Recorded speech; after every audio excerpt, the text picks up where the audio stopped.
Hello, and welcome to a nefarious episode of Hooky Hour, where we have witnessed the, I don't know if you want to call it a betrayal, so it seems like it's been ongoing, but a rather traitorous scheme on behalf of Maria, playing puppeteer to two very volatile and emotionally vulnerable puppets in the names of the white-haired girl and Jacopo, husband and wife.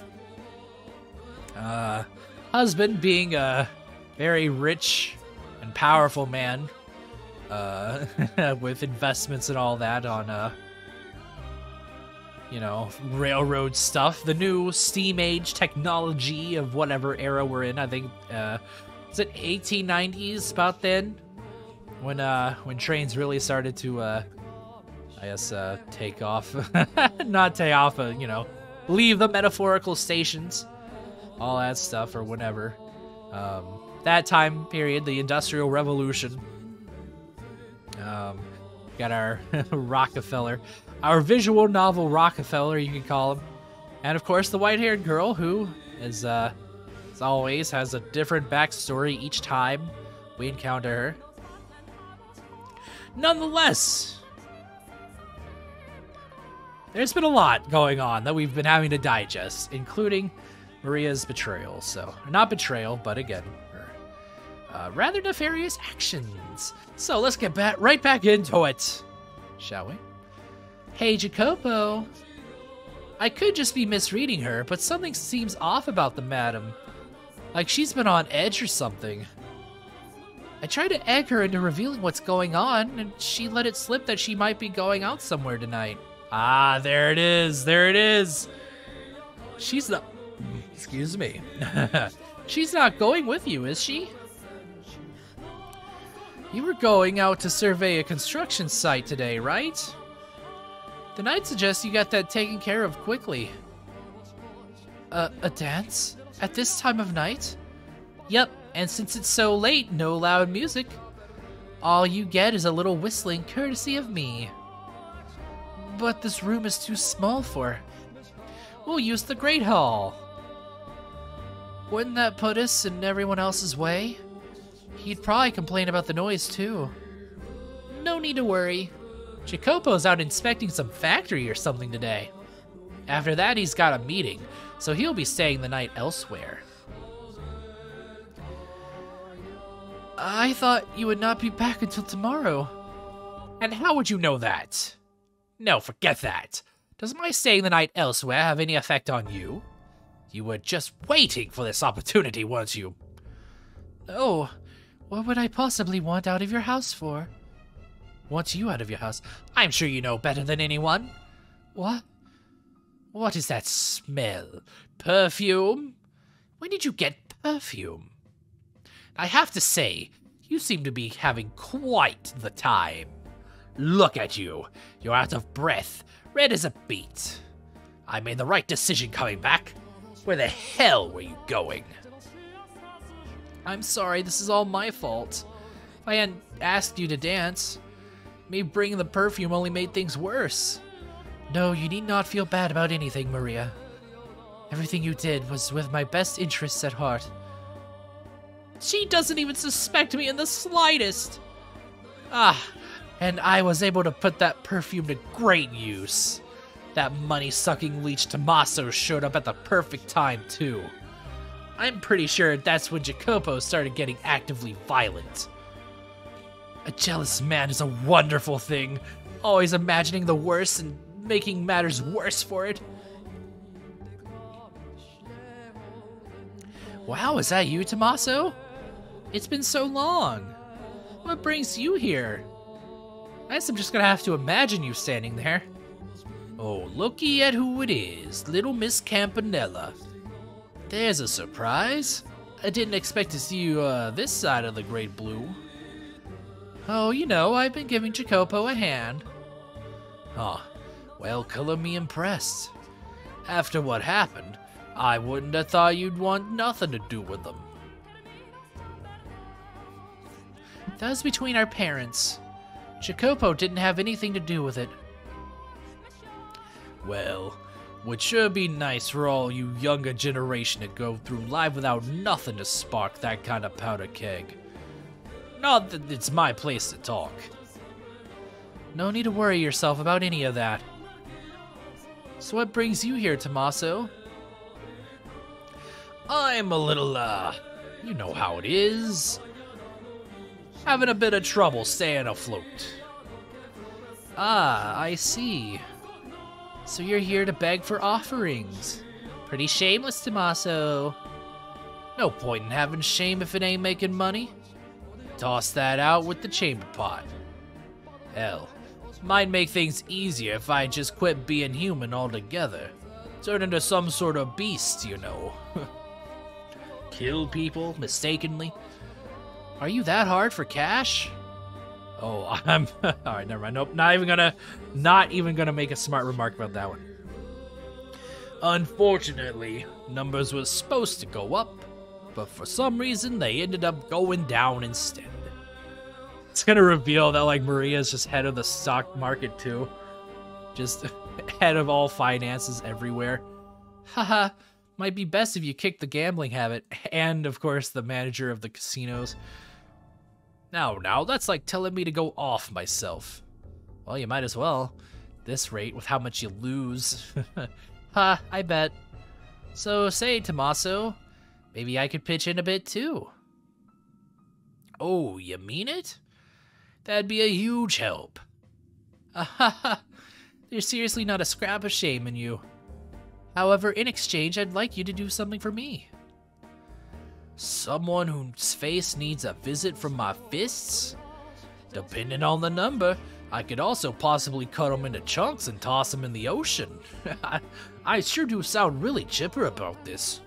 Whoa, keep it clean. Just a clean little nick on the neck. I'm not asking you to do anything like that. What is it then? Something a lowlife like me can do? It'll be easy. And it's nothing bad either. You're going to go talk to Jacopo, aren't you? Well, there's something I'd like you to tell him while you're at it. You know he's married, right? He can get pretty nasty with his wife, though. That's so. Sounds like she's got it rough. She does, and she's religiously devoted to him, too. I've been trying to nudge things in the right direction to get her back on good terms with him, but I haven't had much luck. Ain't that something the two of them should work through? Normally, yes, but it's reached the point where I can't bear to sit back and watch anymore. I don't like seeing the two of them in pain. I want to do something for them. How noble. You're pretty devoted yourself, little lady. Haha, I'm not important right now. Just doing the right thing. But the thing is, Jacopo won't hear a word of it. I figured maybe you, being a man, might be able to get through to him a little better than me. Doubt he'll listen to me either, to be honest. Come on, he used to be really close, though. And I doubt he hates you. I wouldn't be so sure about that. Anywho, talking's something anyone can do. So what do you want me to tell him? I need you to give him a bit of a scolding. Tell him the madam came to you asking for advice and that she accidentally let it slip that the way he treats her day to day causes her grief. I've never met his wife before, you know. It works even better that way. She's so downtrodden she can't talk to anyone about it. And she thought that maybe you, being family, might be able to help. She's never met you, but she's still latched onto the ray of hope. I'm sure when Jacopo finds out she brought it up with family, he'll know he can't keep mistreating her, or else he will die. Things like this, they hit home harder when they come from someone on the outside. You make a decent point. Just remember, little lady, all I can do is bring it up with them. Can't guarantee it'll change nothing. That's all I need you to do. Thanks a bunch, Tommaso. Oh, right. Just one more thing. Hmm? This is some perfume. I was about to give her the mafia accent. This is some perfume that's grown quite popular recently. Ask him to give it to the madam as a gift. If he won't take it, you keep it. Give it to another woman, sell it, whatever you want. Perfume, eh? Very thoughtful of you. Women do like getting gifts like that. Yes, we do. If Big Bad Jacopo gives her some of that, they'll be lovebirds again before you know it. I'm sure of it. Oh man, the deviousness is just, it's palpable. Hehehe. Never thought the day'd come when I got to play Cupid. Now I'm starting to get kinda excited about this. Stay focused, Tommaso, and thanks. Also, you didn't hear any of this from me. I'm just fine pulling the strings from the shadows. God. Their relationship's in complete shambles, and Jacopo still insists he fucking loves her. And the madam says she still believes in him. Seriously, how stupid can you be? Poor Jacopo, poor madam. Now then, let's see where this boulder rolls to next. And how far it keeps rolling. Naturally, I will be nudging it along the way. Yeah. Because, after all, a play lives or dies by the director's hands. Jeez. Where did she learn to become so manipulative? Oh, man. This is some... this is some bull honky. Master, are you shocked? Or do you instead lament this development? I was deeply sorrowful, though to a lesser degree about Maria's true intentions and more my shameful inability to recognize her machinations. At the time, I too believed that Maria was the white-haired girl's one and only ally. It was not until everything had drawn to a close that I discovered the truth.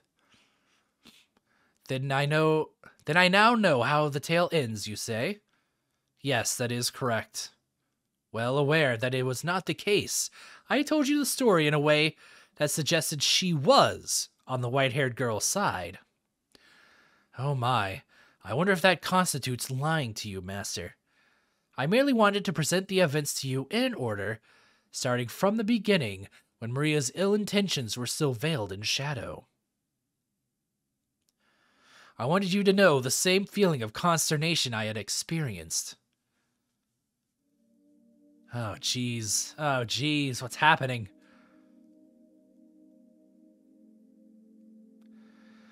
The white-haired girl continued to write letter after letter. They were all addressed to her dear husband, detailing her ever-persistent love for him, and her desire for their relationship to return to what it had once been. My beloved, I am sure your hands are quite full right now, but that is fine. It has not changed my love for you. Do you remember the day we went out together? That was perhaps the most wonderful day of my life. I had a truly incredible time. I still treasure the gift you gave me, the Phanacus wheel, for it is the one and only present I have received from you. Jeez, that just sounds like, not smart ass, but just like very desperate, I guess. That's a kind of, it would depend on how Jacopo wanted to read it. I'm sure he could probably sound smart ass to him. That reminds me, Maria tried to teach me how to dance. I doubt I will ever progress beyond being laughably bad, though. It would be nice if, someday, you and I could dance together. Perhaps, when you have a little respite from work, we could go out again. Maybe take a carriage somewhere a little further away. And we could dine at a restaurant more to your liking. Although I think the cuisine at the other restaurant was quite exquisite, personally. Do I, perhaps, have an unrefined palate? Oh no, Maria altered the letters before delivering them, however. Just scribble it out with crayon. Purposefully misspell things. She changed the addressee from Jacopo to another man. She would cut away the top of the page with Jacopo's name on it, and in the space below write a different name. She could not have mimicked the white-haired girl's handwriting for the full length of the letter, but Maria could make a single name look adequately similar. And it would, after all, be quite difficult to notice minor discrepancies in such a small quantity of text.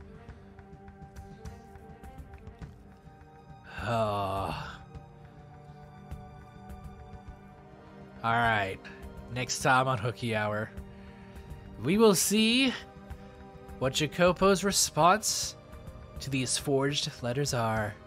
So until then, I will see you. Bye.